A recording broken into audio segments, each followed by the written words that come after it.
अब कुछ लोग कहते हैं हमें डराया जाता है, सताया जाता है, हमारा शोषण किया जाता है। कुछ लोग ही क्या, कुछ कंट्रीज़ भी कहती हैं।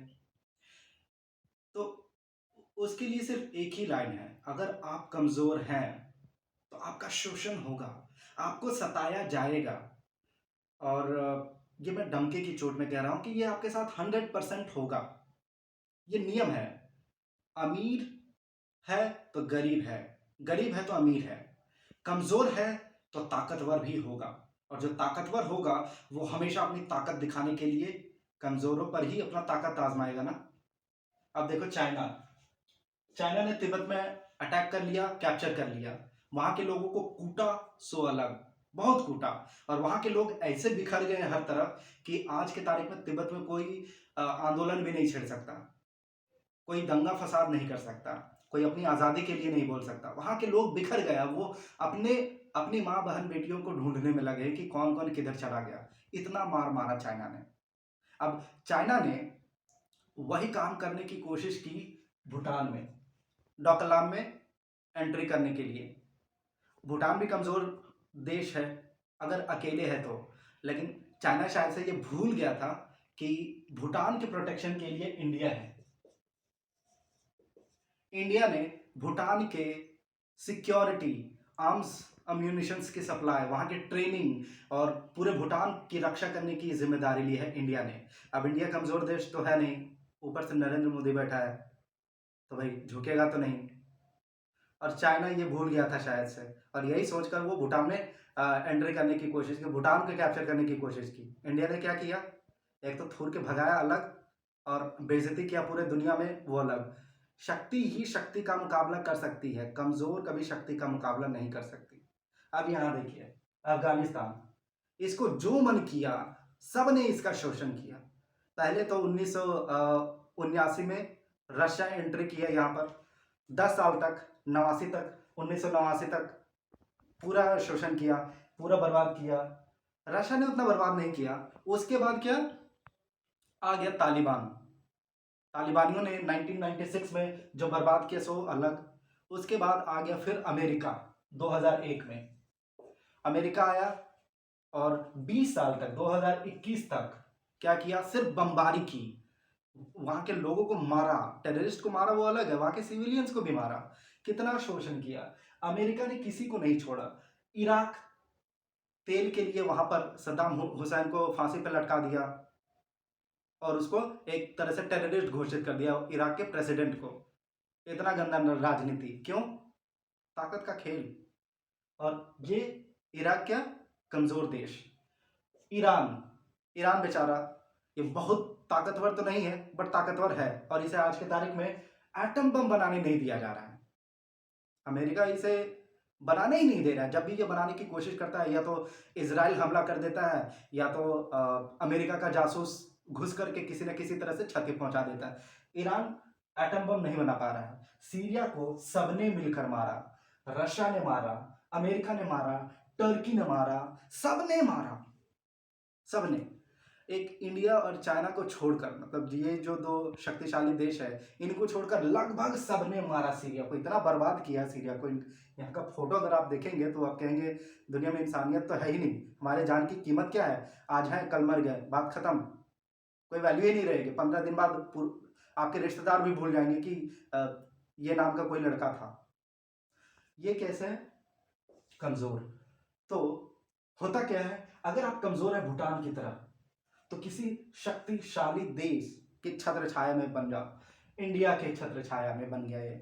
अगर अफगानिस्तान भी किसी के छत्र छाया में होता तो अमेरिका की इतनी औकात थी कि अफगानिस्तान पर अटैक करता, रशिया अटैक करता, ये इराक, ईरान, सीरिया, अगर ये किसी की छत्र छाया में रहता या किसी देश से जुड़ गया रहता, तो अमेरिका इनमें से किसी पर भी अटैक कर पाता, 1000 बार सोचता, क्योंकि अगर वो अटैक करता तो नुकसान उसका भी होता।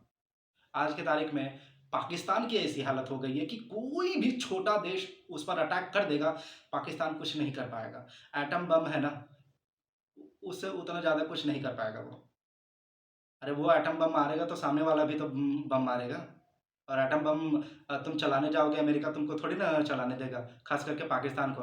पाकिस्तान अभी भी यूएसए के कंट्रोल में है। पाकिस्तान अभी भी अमेरिका के कंट्रोल में है। बिना अमेरिका के इजाज़त के पाकिस्तान एटम बम चला ही नहीं सकता। तो ये हालत हो गई है। तो कहने का मतलब ये है कि अगर आप कमज़ोर हैं, देश तो अलग हो गया, एक अलग बात हो गई। अगर आप एक इंडिविजुअल भी हैं तो आपका शोषण होगा। मुझे याद है एक बहुत ही इंटरेस्टिंग कहानी।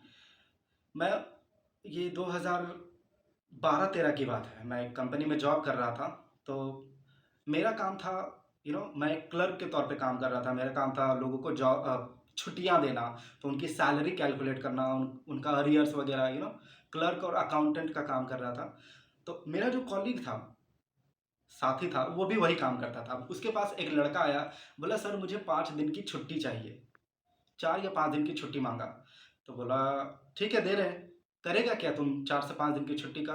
तो बोला सर मैं अपनी शादी में जा रहा हूँ, मुझे शादी करना है, शादी करने के लिए जा रहा हूँ। ये लड़का सुन के दंग रह गया। भाई तुम अपनी शादी में जा रहे हो, सिर्फ 4 से 5 दिन की छुट्टी, क्यों? तो उस लड़के ने क्या बोला पता है? बोला नहीं सर, मेरा मैनेजर 4 से 5 दिन से ज़्यादा छुट्टी नहीं लेने दे रहा है, बोल रहा है 4 से 5 दिन से ज़्यादा छुट्टी मत लो। एकदम सीधा साधा, मतलब अब आपने जो कहावत सुना है ना, गाय, वो वैसा ही लड़का था। किसी से बात नहीं करता था, ऊंची आवाज़ तो वो अपने से भी नहीं करता था। तो मेरे कॉलीग ने बोला मैं तेरे को 15 दिन की छुट्टी देता हूँ, जा, तेरा मैनेजर भी कुछ नहीं करेगा, मैं दे रहा हूँ 15 दिन की छुट्टी। तो मेरे साथी ने, कॉलीग ने उसको 15 दिन की छुट्टी दी और बोला जा तू, तेरा मैनेजर भी नहीं बोलेगा। उसने बोला और जाइए तो बोल। ये क्या है? सामने वाला क्या था? कमज़ोर। क्यों? वो बोल नहीं सकता, वो लाउड नहीं बोल सकता, वो खुल कर नहीं बोल सकता, अपने हक के लिए लड़ नहीं सकता, वो कमज़ोर था। मेरा साथी पावरफुल था, वो इतना पावरफुल था कि वो मैनेजर से झगड़ा कर जाता और मैनेजर को भी दबा देता। ये था खेल, एक एक्सप्लॉइटेशन का, एक कमज़ोर का और एक पावर का। तो हमेशा अगर आप कमज़ोर हैं, अगर आपको लगता है आप कमज़ोर हैं, तो हमेशा किसी ना किसी ताकतवर की छत्र छाया में रहो, आप स्ट्रांग फील करोगे। एक और घटना याद आ रही है मुझे। मैं कुछ 8-9 साल का था। तो मैं अपने कज़िन्स के साथ रहता था हमेशा, खेलते रहता उनके साथ। तो चूँकि उनके पिता जो हैं गवर्नमेंट जॉब में थे, मेरे पिता गवर्नमेंट जॉब में नहीं थे।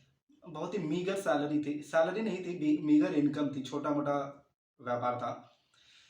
अब इसकी वजह से ज़ाहिर-सी बात है उनके कपड़े बेहतर होते थे मेरे से। मेरे कपड़े या तो फटे होते थे या ओवरसाइज़ होते थे या बहुत ही पुराने होते थे, सिंपल होते थे। एक ही कपड़े को 4-5 दिन, सप्ताह भर तक पहनता था। तो होता क्या था कि मेरे अगल-बगल के जो लोग रहते थे, वो उन लोगों से बड़े प्यार से बात करते हैं, और क्या हाल है? कहाँ जा रहे हो? तुम्हारे पापा कहाँ हैं? तुम्हारे चाचा जी कहाँ गए हैं? कहाँ गए थे तुम लोग? क्या कर रहे हो? मतलब बहुत ही तहज़ीब से। और जब मेरी बात आती तो मुझसे बात करना तो दूर, मेरी तरफ मतलब देख करके, और मतलब एक हीन भावना होती है ना, वही हीन भावना से देखते थे। और देख करके तो वो एक सेंस मिल जाता है ना कि भाई ये मुझसे नफ़रत करता है या फिर ये मुझसे घृणा करता है। क्यों? जातिवाद का कोई किस्सा नहीं था, हम सब कज़िन्स थे, अपने कज़िन्स, ठीक है? तो अब इस समय में क्या होता है, अभी के समय में मेरे कज़िन्स लोग, ऐसा उनको अंडरमाइन नहीं कर रहा हूँ, बट वो अपनी जगह में ठीक है। अभी मैं ठीक अवस्था में हूँ, तो जब भी मैं अपने घर जाता हूँ, गाँव जाता हूँ, तो वही लोग मुझे देख के, और अनुज आज अभी कहाँ रहते हो? क्या कर रहे हो? तो कितना कमाते हो? तो कैसी चल रही है लाइफ? मैंने सुना तुमने घर खरीद लिया, तो ये कर लिया, तो वो कर लिया। मतलब इतने तहज़ीब से बात करेंगे जैसे मतलब उनके मुँह से शुद्ध घी टपक रहा। तो ये चेंज होता है जब जब आपके पास कुछ नहीं था और अब कुछ है। बहुत कुछ नहीं है मेरे पास, लेकिन कुछ तो है। तो ये जो चेंज हो जाता है लोगों का बिहेवियर। कल तक आपके साथ एक्सप्लॉइटेशन होता था, आज वही लोग आपको सम्मान देते हैं, इज्जत देते हैं। उनको देना पड़ेगा इज्जत। आपको इज्जत नहीं देगा तो किसको देगा? देना पड़ता है। सो एट द एंड मैं यही कहूंगा, अपने आप को ताकतवर बनाओ, ताकतवर। और अगर ताकतवर नहीं बना पाते हो, जैसे आईएएस, आईपीएस, एक पुलिस अधिकारी, एक मुखिया, सरपंच, अगर ये सब नहीं बन पाते हो आप, कोई पॉलिटिशियन नहीं बन पाते, कोई ऐसा अधिकारी जिसके पास बहुत अथॉरिटी और पावर हो, ऐसा नहीं बन पाते हो, तो कम से कम अमीर बनो। अमीर तो ज़रूर बनो, ये तुम्हारे हाथ में है। अमीर बनोगे तो सब तुम्हारे पीछे रहेंगे। तुम्हारे पीछे कोई रहे ना रहे अलग बात है, कम से कम तुम्हारी बेइज़्ज़ती तो नहीं, तुम्हारी इज़्ज़त ज़रूर होगी। लोग तुम्हारी इज़्ज़त 100% करेंगे, उन्हें करना पड़ेगा क्योंकि आपसे उनका काम बनता है। उन आपका शोषण जिसने किया है वो मिडिल क्लास था, और जो आज की तारीख में आपकी इज़्ज़त करेगा वो भी मिडिल क्लास ही है। जो धनी आदमी रहता है ना, वो कभी भी आके आपकी बेइज़्ज़ती नहीं करेगा, उसके पास समय नहीं है। आपकी बेइज़्ज़ती और आपकी इज़्ज़त दोनों का दोनों मिडिल क्लास आदमी करेगा। तो आप मिडिल क्लास की हैसियत से ऊपर उठो, अमीर बनो और दूसरों के साथ शोषण मत करो, मत करो। अमीर बनो, एक अभिमान रखो, लेकिन ऐसा नहीं कि हम दूसरों को दबाएँ, बिल्कुल नहीं। आज के लिए इतना ही।